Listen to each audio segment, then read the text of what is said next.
Okay, good morning mga pare. Kamusta kayo? Good morning. Oy, Long time no talk. oo, na-miss ko Yes, kayo. same. Okay, mga kaibigan, nagbabalik po ang inyong one and only The Backdoor Play. Parang season 2 na ata natin 'to, pero this is Oo, our season 2 na. officially episode number 43. Nakaka-inspire kasi maraming nagtatanong sa atin, "Oh, kailan ba kayo huling magre-recording? Kailan ba kayo yung susunod yung episode?" Maraming nagtatanong 'no, so nakakatuwa. And at the same time, Coach Mark, Coach Ryan, may natulungan pa ata tayong isang player 'no, Coach Ryan, dahil nakapanood nitong isa sa mga episodes natin, nagpatulong sa atin para makapasok siya sa team. So I think he is a consistent playmaker na ngayon doon sa kanyang school. So ayun, maraming salamat at Good job. sana natulungan talaga namin kayo, no? At iangat yung basketball career. Ma-expose yung bata. Na-expose yan kasi napanood daw niya na na-interview natin si ganito, si ganyan. So nagpatulong, hindi naman natin nilakad, no? Nagpatulong lang para ma-recognize at Para mapansin ma-acknowledge. lang, oo. Yes. And at the Hindi same time, hindi may mga ibang kumakamusta din sa atin ha, na, uy, na-interview niyo pala si ganyan. May nagtanong sa akin one time, no?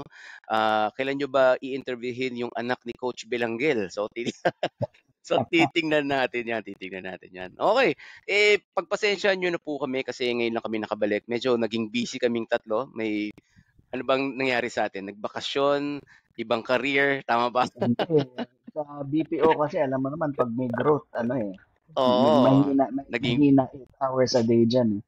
nagiging din lang busy. Yeah. nagkatagpo-tagpo yung oras Oo. natin. Pero ito po, nagawan namin ng paraan. So, ito na tayo sa ating season 2 or episode number 43. Season 2. So sunod tayo ngayon sa siyempre makabagong season din sa ating collegiate basketball, no, dito sa Metro Manila. And siyempre yung dalawang leagues na pinakasikat dito sa Pilipinas, ang NCAA Season 101 and ang ating UAAP Season 88. So guys, pag-usapan muna natin ito, medyo mainit-init to, ang NCAA Season 101. So ang standings natin ngayon, nangunguna, surprisingly, ito pag-uusapan natin mamaya. Nakatabi Surpriser ko yan. 'tong coach Surprise na 'to leader a yan. month ago sa simbahan 'no.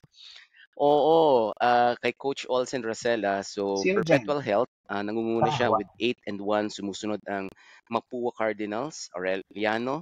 And then sa Group B, San Beda namamayagpag together with College of Saint Benilde, Letran, Jose Rizal, and AYAC. So, Coach, pag-usapan muna natin itong nangyayari dito sa Perpetual Health Altas, no? 8-1. Anong nangyayari dito? Ano Yeah. nakikita nyo?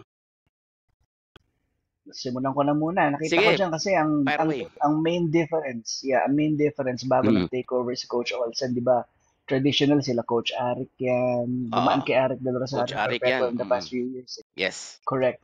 And then mostly homegrown yung coaches Mm. nila. So when Olsen Rosella joined, syempre hindi naman magjo-join yan, walang corporate backer, no? So if you take Mm. a look at their stickers sa jerseys nila, may F2 Logistics dyan.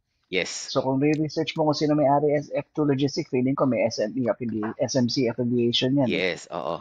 So, malaking bagay din yung merong dalang support si Scotty Thompson sa school program niya. Dala niya, no? Dala niya lahat yan eh. So, dala niya si Coach Olsen and then nag-revamp. You will see 3 crucial players na dinagdag ng Perpetual dyan. Si Pat Sleep. Okay, malakas yan. Tsaka yung Goho Cruz. Yung Oo, Mark taga Goho Bulacan. Cruz. Yes, oo. Rising star yan. So those yung corporate backer and then yung beefing up of their roster help their cause this year. Now, whether it will equate to a strong Final Four push is still yet to see kasi mga bata pa mga yan, ano? Pero so Yes, far, based on the cornerstone, si Pat Sleep kasi nakadalawang taon sa FEU yan eh. Galing ba tag UAP? Okay. Oh, FEU yan. Alright. At hindi lang siya hindi lang starter yan starter sa FEU yan. So, malaking bagay, may leadership siya. And if you see the blue-collar work ethic he brings on board sa Perpetual roster, Yep. malaking bagay. Parang, kung titignan mo, parang Scotty Thompson part 2 eh. Aba, okay. Alright. Okay. Brian, ikaw, anong tingin mo dito sa Perpetual?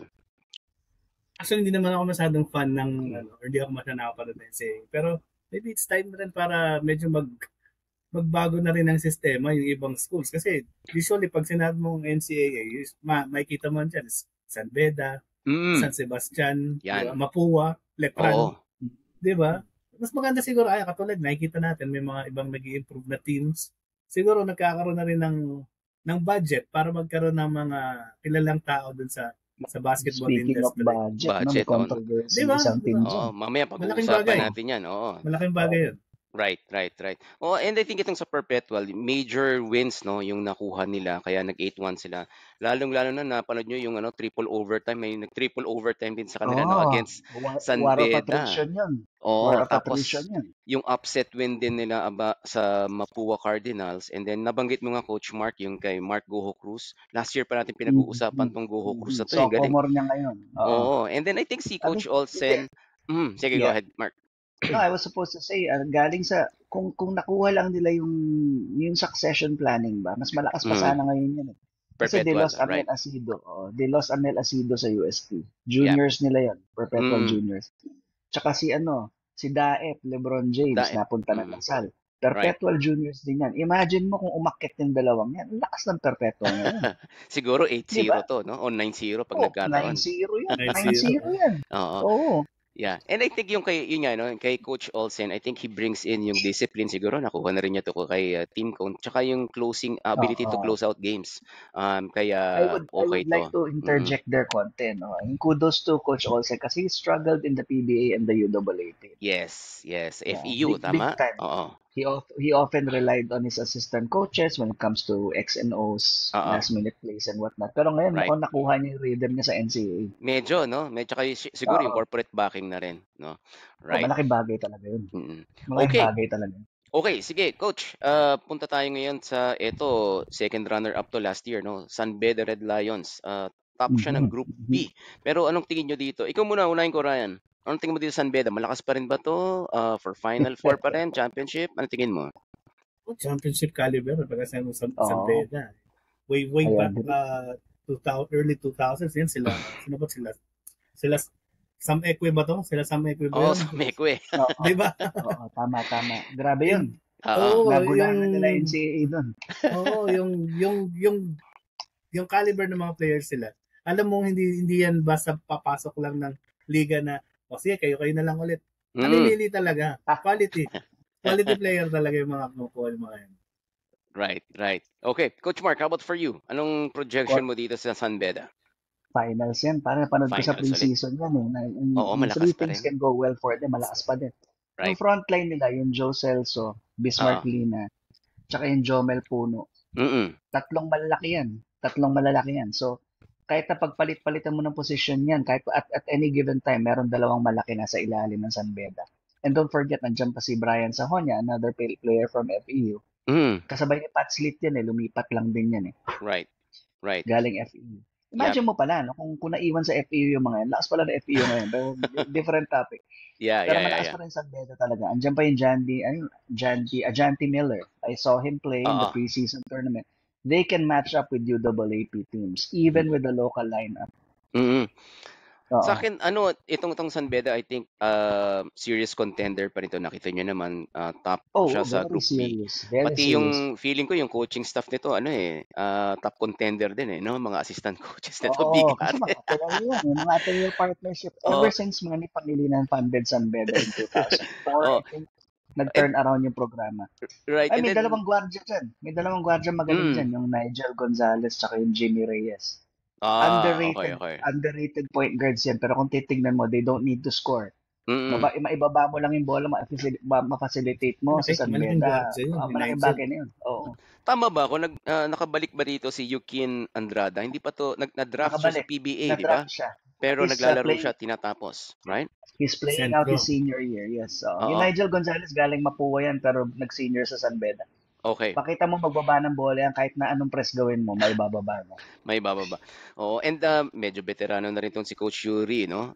Escueta. So, again, yung defense tsaka discipline na nakuha niya, kaya kinuha nga niya si Norman Black, di ba? As part of si Norman Black? I didn't know that. Coaching staff. Consultant.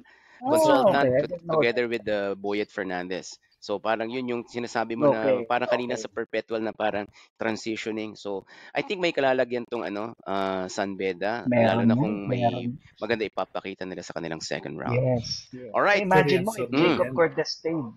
Kung hindi umalis si Jacob Cortez yan, baka unprecedented na yan. Oo. At papunta tayo dyan mamaya sa ating second half, no? All right. Yes. School number 3, College of St. Benilde. top contender. Nagkaroon sila ng magandang start. Yung Allen Liwag ata nandito pa. So may presence talaga to sa front court. Tsaka yung umali. Team anchor nila to. Tsaka I think nagbalik si Tony Inot, no? Hindi pa ata Yes. nagpa-draft. Tsaka si Gab Cometa. So ito yung parang mga 1-2 combinations ni Coach Charles. And I think yung kay Coach Charles, nandyan na siya. Talagang kinakapos lang minsan no? Kailangan lang siguro nung I think consistency sa kanilang rotation tsaka in closing out games. Coach Mark, ano tingin mo dito sa College of St. Benilde? Last year, first runner-up sila, di ba? Tama ba? Were they first runner-up last Parang year? second ata. Second lang. Mm. Parang they just can't get over the hump, ano? They'll probably contend in the Final Four. Okay. Pero May feeling kulang, ko, lagi may kulang, ano? Kapos. palaging I don't know kung nasa coaching staff ba yan, nasa players or whatnot. Pero I hope they make it this year and hopefully make it to the finish line. Talagang mag-champion. Kaso, andyan San Beda, andyan Perpetual. So, I really don't know. They're strong enough to make it to the Final Four. Right. But, butas ng karayom siguro pag mag-champion yan. Okay. Ryan, ito pare. May kulang. St. Benilde, pare, anong tingin mo rito? Lagi namang napapasok sa top 4 yung St. Benilde. It's just happened na pero kulang palagi pare. Sadyang malalakas yung mga nakakalaban talaga nila. Like yung mga kasabay nila ngayon, di ba? Yung Perpetual, di naman dating ganyan tama. Kagaling yan. Pero nakuha nila yung sinasabi natin, may kulang. Nakuha ng Perpetual kung ano ba yung dapat nating gawin. Siguro yun lang din yung kailangan nitong Benilde na malaman ng mga players, ano ba yung tamang role ko dito? Ano ba yung tamang gawin in this situation? Kasi parang lagi na lang silang kapos. Pero pumapasok naman sila sa Final Four di ba? Right. Oo. Okay. Alright. Si ano pa rin ba coach dyan? Charles Chu. Oo. Charles Chu pa rin. May SGA pa rin ba may hawak? I believe so. SGA pa din. Ang consultant na dito si they can get over the hump, ano? Sino yun, Ryan? Okay. Toroman, consultant nila. Consultant yan. Oo. So, lahat ng materialis nandun no? Ano na lang yun? Ganun na lang. Parang rain or shine to ng PBA. Wala yata silang closer na player yung talagang tatapos. Sa tingin ko yun ang kulang, no? Yung closer nila. Oo. Okay. Last school tayo. Bago tayo tumawid ng UAAP, ang Mapua Red Robins, no? Cardinal, defending champions. Okay, Ryan, alam ko matagal mo na sa akin sinasabi, nakikita mo yung sarili mo kay Clint Escamis nung bata ka, pare. Anong tingin mo dito sa Mapua? Makakapag-champion ba ulito or what? Well, yung mga bata ng Mapua, parang sa tingin ko is kailangan pa nila ng medyo experience pa. Meron player dito yung Lazarte. Hindi, yung isa yung malaki. Sobrang laking bata nito. De Los Reyes. Si Earl? Ayun, yung De Los Reyes. Pinapanood ko dati sa YouTube to Ang laking bata. Pero kailangan, pagka ito, na-develop nila to, for sure magcha-champion ng Mapua. Back to back yan. Hindi siya raw talent, pare. Hindi siya raw talent. May basics yan. Marunong kumalat ang katawan yan. So, konting pero lang medyo medyo bata pa Medyo bata pa yung galawan. Pero pagka ito, nakuha nito yung mga Junmar Pajardo na galawan sa loob. Aba. Yung hindi masyadong, hindi naman siya masyadong tumatalon, pero yung footwork ba? Pagka nakuha nito yung tamang galaw sa loob. Yung sinasabi nga pahirapan nito. Ni Coach Mark, may sound movement siya, no? Yung motor skills din niya, okay. Pero alam mo, ang concern ko sa kanya, medyo parang at this age, parang siya parang overweight Wag lang siya masyadong lumaki ng gusto. Okay. Alright. Sige, Coach, ikaw, tuloy-tuloy mo na ang Mapua. Anong projection mo dito sa Mapua? So, tingin ko dyan, tatlo ang aabot ng potential contenders dyan. Perpetual. Don't forget about Letran, sleeper din yan. Okay. Perpetual, Mapua, and San Beda yan. Kasi, let's not forget, andyan para naman yung reigning MVP dyan. Veterano na yan. Okay. Clint Escamis. So, they need the points. I think yun yung difference maker between Mapua and Benilde. May closer sila. Meron silang pagtatapunan ng bola pag may kailangan. Yep. Oo. Importante yun. Tsaka itong Oo, Clint Escamis, importante ano yun. to pwede din ito mag-artista pag ayaw na mag-basketball may itsura pare.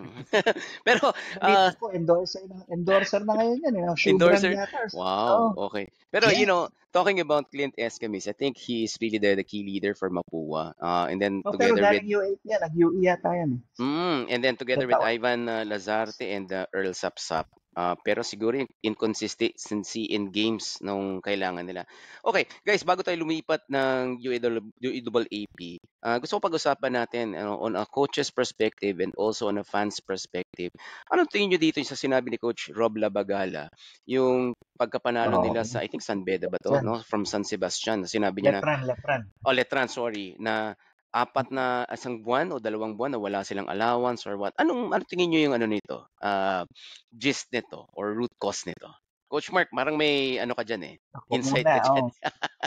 So ang ano ko diyan, ang insight ko diyan is I don't really think San Sebastian the school was negligent in compensating the team and the Yep. players. Okay. So on the San Sebastian side, may scholarship yan, may Okay. allowances yan, may salary ang coaches. But syempre, alam naman natin, in today's world, may corporate sponsors yan. Sa So, lahat, right? sa lahat. I think what Coach Rob wanted to say was yung sponsor nila, yung Star Horse ba yan? Yung Star balak Horse, mag-enter na sa PBA. magbi-PBA. Yeah, oo. Correct, magpi-PBA. Ito mga to, hindi nag-deliver sa allowance nila for the past 4 months. So, Okay. kung matitira dyan is school-funded budget, I don't think it's enough to maintain the core of the players that you have and to sustain the program. Right. Kasi sa Pero panahon yan, iba na eh.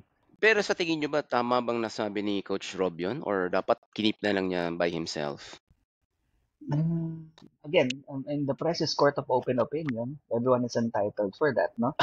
So, Right. I think that's just frustration out of him kasi ikaw Okay. magpatakbo ng team ng halos kalahati lang ang funding, no? Mahirap. Okay. At I think he i-maintain has yung the core right. players, no? Right. Exactly. Right. I think he has the right to voice it out. Okay, gotcha. Okay, how about for you, Ryan? Tama ba na nasabi ng isang coach yun na walang sponsorship or tulong for 1 month, pare? Siguro kailangan din malaman talaga na dumadaing na yung team. Kasi Or hindi pwede naman mag-welcome ng ibang sponsors, no? Oo, pwede Parang naman ganun. Hindi naman, kung hindi kaya ng school itself, ng funds ng school, edi mag-ano tayo ng sponsors. Hindi naman lahat ng, I mean, may mga alumni diyan na nakaangat pa Willing. willing. Yeah. Tama.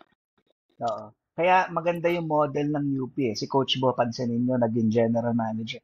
Nung time na nagko-coach si Coach Bo, hindi niya mapagsabay. Hindi niya mapagsabay yung role niya as general manager and coach. Correct. Nung humiwalay siya, medyo umusbong, nagkaroon, yung coach nakafocus lang sa tactical and strategic basketball operations. Yung general manager, kuha lang siya nagpapadala ng ng sponsorships. Dapat may ganung modelo ang lahat ng sports program. Hindi ko alam kung sa San Sebastian ganun. Feeling ko, mahirapan si Coach Rob kumuha ng mid-season sponsor kung nakafocus siya sa day-to-day. Tama. Okay. Alright. Sige. Okay, tawid na tayo sa UAAP. Okay lang ba? Mabigat yung competition dyan. Okay. Pati Ito, FPU, okay. Standings natin as of November 2. Okay.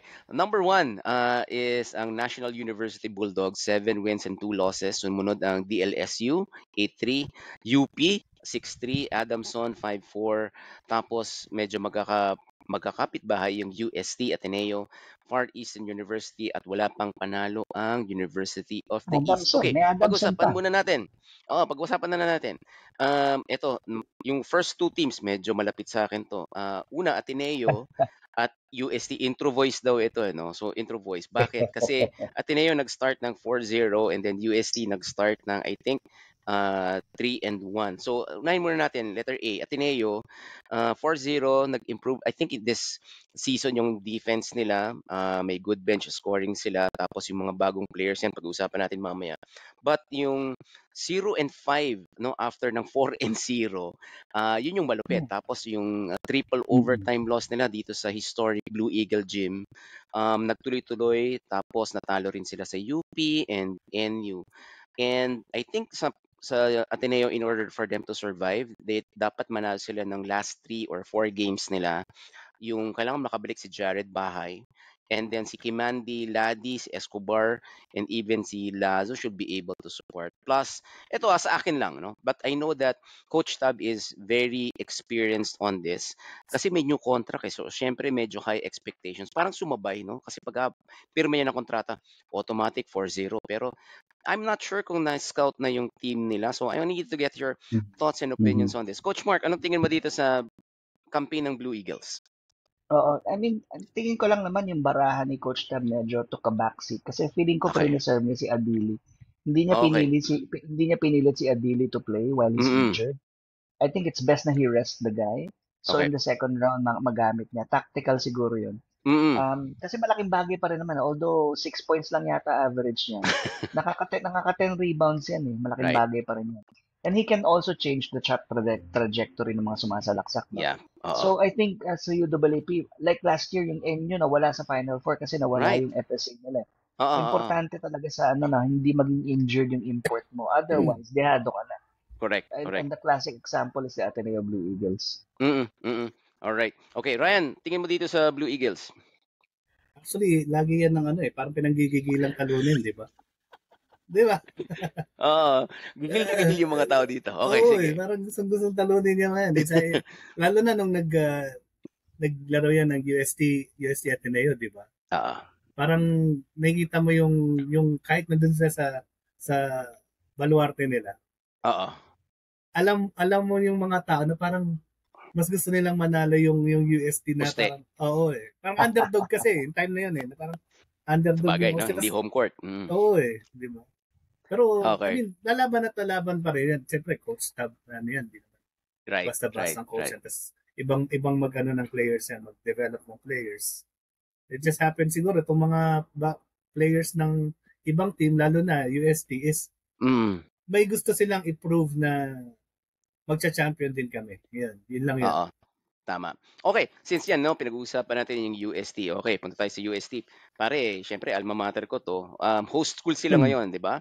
First round, ang ganda. Pero lalo na yung na-highlight yung triple overtime win nila, yung nga sinasabi ni Ryan against Ateneo, doon pa sa baluarte ng Blue Eagles, no? Pero lately, they have lost 3 straight. And I think nakikita ko yung weakness nila when it comes into execution tsaka sa mga clutch plays. Pero ito pag-usapan natin, yung nasabi ni Ryan kanina si Sam Ekwe ng San Beda, nakikita ko dito kay Collins Akwe, no?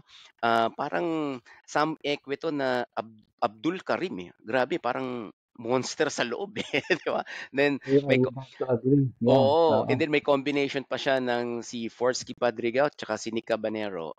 Ito ba, coach, nasa gitna na to, no? Coach Mark, anong tingin mo rito? Makakapasok pa ba to ng Final Four? Papasok ba to ng championship? O talagang pang Oo. introduction lang to dahil host team? May tiwala kasi ako kay Padrigaw dyan eh. Si Oo. Fort kasi pagdating sa very smart Basa, player. no? Oo. Proven winner, champion yan. One-time UAAP or two-time. Two-time In UAAP high school. champion yan. Yep. Mythical 5. Nakadalawa siya sa Blue Eagles. So, parang at the end of the day, one as a starter. No? So, he won one as a backup and then one as a starter. So, ngayon, nag-Mythical 5 siya nung time na nag-champion yata sila isang beses. So, the fact na parang, if you compare him to, let's say, Remogat. Si Remogat kasi UE. So, walang UAAP ring, pero Mythical 5. Ito kasi Mythical 5 champion eh. Right. So, I think that champion pedigree is good enough for them to reach the Final Four and then maybe contend for the finals. I mean, siguro minalas lang sila sa last 3 games. Kung ako dyan kasi, yung USC kasi masyado nag-invest sa maraming players, maraming wins. Ang dami, Tapos kung papansin mo yung bunot ng player ni Coach Pido, minutes lang. Halos parang ang lalim ng pagbubunutan niya kasi parang dapat mag-shorten na siya ng rotation entering Lalo the second na round. going towards playoff, no? Or Final Four. Exactly. Oo, Alright. exactly. Siguro dapat mag-short rotation, 10-11 players na siya, stick na siya dun. And Okay. then magkakaroon ng fluidity sa loob. Alright. Kaya yan, malakas si UST. Yep. Gotcha. Ryan, ikaw, go OST pa din ba to or ano, pare? Wala. Pamangkin ko, doon graduate. Pero pagka nanonood ka, hindi ka pwedeng kumampi sa ibang team. Yari ka. Dito nga, pag Ateneo UST, torn ako eh. Anyway, pare, ano tingin mo projection dito sa UST? Yung UST is malakas na team. Kaso nga lang, hindi... Alam mo yun, may ano lang siya, may top 5 players lang siya na alam mo yun lang yung tatagal. Yun lang. Okay. Kaya na pagka may Parang pinalitan Saint siya, Benil to eh, no? kaya na pagka may ibang binunot, alam mong may kulang na sa loob. Okay. Sino yung sentro ng UST na, yun, laging buhat yun. Buhat malala yun, yung sentro ng UST. Yung may, hindi, yung isa yung Pinoy eh. Yung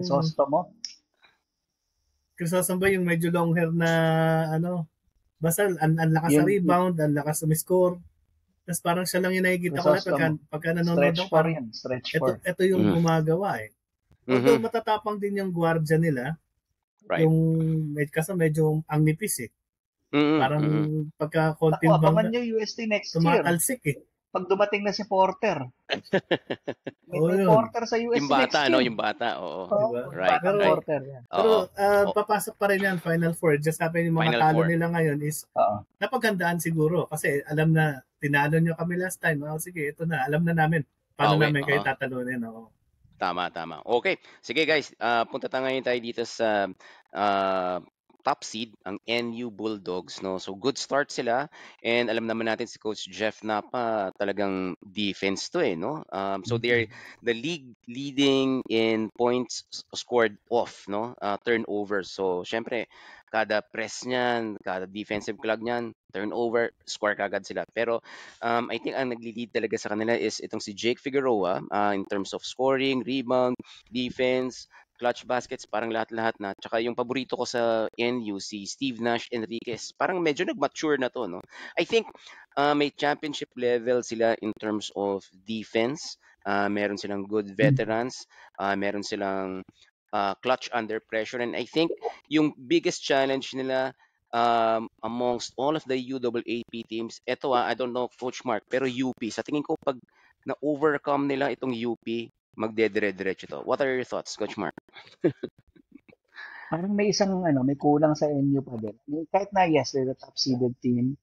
I don't know kung tested na talagang closer itong si Figueroa eh. Kasi di ba parang may hindi rin natin alam kung sa kanya siya talaga yung go-to guy na talaga mapagkakatiwalaan mo to the stretch. Right. Unlike Jacob Cortez from Lasal. Talagang closer talaga yan. Si Manny Ladi. Kung kailangan mo ng punto, si Ladi sa Ateneo gagawa yan. So, wala pa ako nakikita ganun, parang patas ang distribution ng alas ng ng NU. Okay. So, pagdating pa man din sa Final Four, kailangan may closer ka eh. Hindi ko masyado nakikita sa NU yan eh. So, baka dehado sa papasok sa Final Four, yes, pero baka dehado sa finals. Baka dehado. Alright. Okay. Brian, ikaw, pare. NU. Tingin ko naman din na nila sa akin hindi na nila pakakawalan yan. Kasi hindi naman laging nandyan sila for mag-top para sa standings. At this time, siguro naisip-isip na rin ni Steve Nash na tagal ko na rito, 'di ba? Parang 50 year na ata niya, no? 'Di ba? Kailangan na niyang medyo pakita na ng gilas para may sing-sing, yeah. Oo. Para maganda bentahan niya pagdating ng draft. Although panigurado mo madadraft pero syempre mas maganda kung may sing-sing ka paglabas mo ng college. Right. Okay, sige. Last team natin siguro, no, ang De La Salle University. So may 4-game winning streak sila, ang De La Salle. Ito paborito ni Coach Mark ito, no, si Mike Phillips, yung captain ball. Tsaka ito, I think yung anchor talaga ng team, motor-wise, offense, defense, nandiyan siya. And then yung magandang recruit nila, thanks to the Cool Cut. Ito, ang tawag ba natin dito is Cool Cub, si Jacob Cortez. Naging go-to scorer siya. Yun nga lang na-injure si Mason Amos tsaka si Kian Baclaan. But they still have EJ Goliena and itong si JC Makalalag who can step up. But I think yung key factor para sa De La Salle is going to be their health, no? So how can they be healthy going into the Final Four? Kailan makakabalik si Kian Baclaan or I don't know kung si Amos makakabalik pa. But I think there still be a Final Four contender. Coach Mark, ikaw, anong take mo dito? Baka nga finals contender pa yan eh kasi malalim ang sa bagay Lasal. Second. Okay. Sa bagay. Oo. Nung na-injure si Amos, Pablo picked up his game. Di ba si Pablo yung galing UP? And then si Daep is also contributing good minutes. And then remember si Omar o si Nuangco nandiyan pa rin naman yan to help stabilize the middle. Okay. So I think they will still be a contender. And importante yung backcourt kasi very stable. Nandiyan si Jacob. Wag lang ma-injure si Jacob Cortez. May chance. Right. May chance sa finals yan. Okay.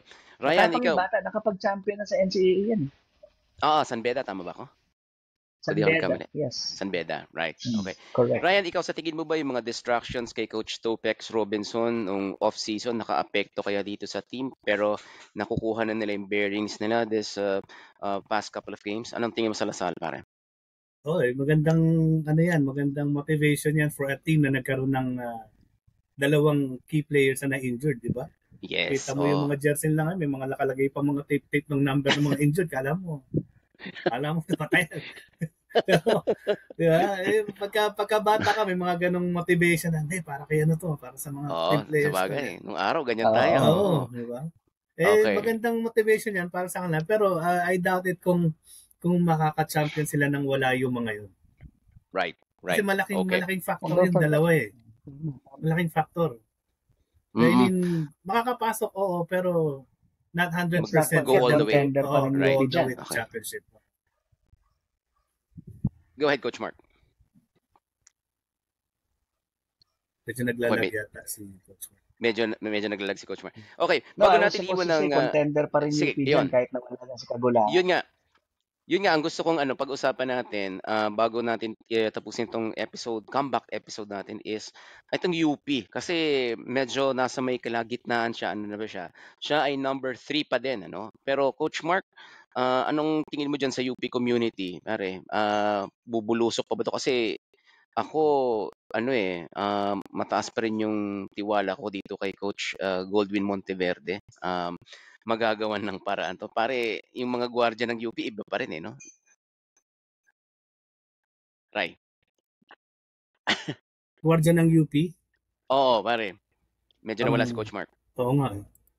Hindi si Coach Mark. Nag-reconnect lang ako, guys. Ayan. Tsaka yung Harold Alarcon, medyo bumubuhat na rin to ng puntos eh. Coach Mark, ang tingin mo sa UP, sir, bago natin iwan yung collegiate hoops? Final Four yan. Lima ang Final Four contender dyan. USC, Ateneo, Lasal. Ang delikado dyan, yung outside looking in, it's a toss-up sa akin between Ateneo and UP. Okay. Baka Ateneo and UP maglalaban sa 4th spot. Kasi hindi man tested si Remogat eh. Oo. Yung Remogat medyo malakas pa dito. Pero hindi siya tested. Hindi siya tested sa Final Four. So, I doubt. Alright. Okay. May Sir, konting doubts ako dun. Okay. Sir, parang yung sa NCAA, meron din controversial na comment yung isang coach, no? Dito sa UAAP. Ito yung sa UE, si Coach Chris Gavina. Anong tingin nyo dito? Dapat ba pag natatalo, tama ba na sinisi nyo yung referee or ano ba itong tingin nyo? Ryan, ikaw pare, nag-coach ka dati. Pag natatalo ba, nasisisi ba referee sa'yo? Actually, kasama yun eh. Kasama sa mga factor. Kasama sa factor naman ang paglalaro ng basketball is may mga tawag yung referee na alam mong hindi pabor sa'yo eh. Di ba? Not always na para sabihin mo na kaya kami natatalo dahil sa referee. Pero kung alam mo nang ganun yung referee na yun, so medyo ikaw na yung mag-adjust. I-adjust mo yung voice mo na ito yung manipis yung tawag ng referee. O pag konting ingat sa sundot, di ba? Hindi na para galitin pa yung referee. Kumbaga, tao lang din naman yan. Hindi naman lahat nakikita. Kumbaga, minsan nga may action tayo na parang ahampasin mo pa lang yung bola. Pipito na kaagad yan eh. 'Di ba? Magugulat na lang tayo. Pero pagbaba mo naman, babawi naman yan sa kabila. Right. Kung kakilala mo yung referee, bubulungan ka pa yan. Nakabawi na ako sa'yo. 'Di ba? Okay. Coach Mark, ikaw, tama ba na murahin niya ng gano'n on live television ng mga referees or ano ba to, out of frustration o talagang dapat lang na i-air niya yan? Iba kasi ang pag-rant about sponsorships versus game officials kasi you still have to have that respect kasi sa akin dapat you follow the channels, i-appeal mo sa UAAP commissioner. Yeah. Kaya nasuspend to tama ba ako? Correct. Bugso ng damdamin. Bugso ng damdamin. Kung alam mong player ka dati, Nagtataka ako, veteran coach na yan, nagganyan pa. Veteran coach. Oo, siguro dahil nape-pressure din dahil wala pa siyang panalo, ano? Ayun. Okay. Alright. Hindi rin naman funded masyado program niya eh. Wala na tama ba? Mukhang ano? I'm not sure kung Asia Brewery pa rin ng sponsor nila. May sponsorship pa rin naman ng Tan family dyan, pero it's not as big anymore. Wala na yung mga basketball patrons eh. Oo, oo. Kaya medyo bumagsak ng kaunti ang UE. Medyo. Yeah. Okay, sige. That wraps up our, I think, episode 43, no? So magbabalik po kami sa ating second half. Meron pa tayong episode 44. So antabayanan nyo kami. But sa mga nanabik sa amin, maraming salamat sa pagsubaybay. And dito naman po uli kami, manggugulo sa inyo sa YouTube, Facebook, at sa Spotify. So abangan nyo kami, ha? Alright. Thanks, Season guys. 2. Yes. Okay.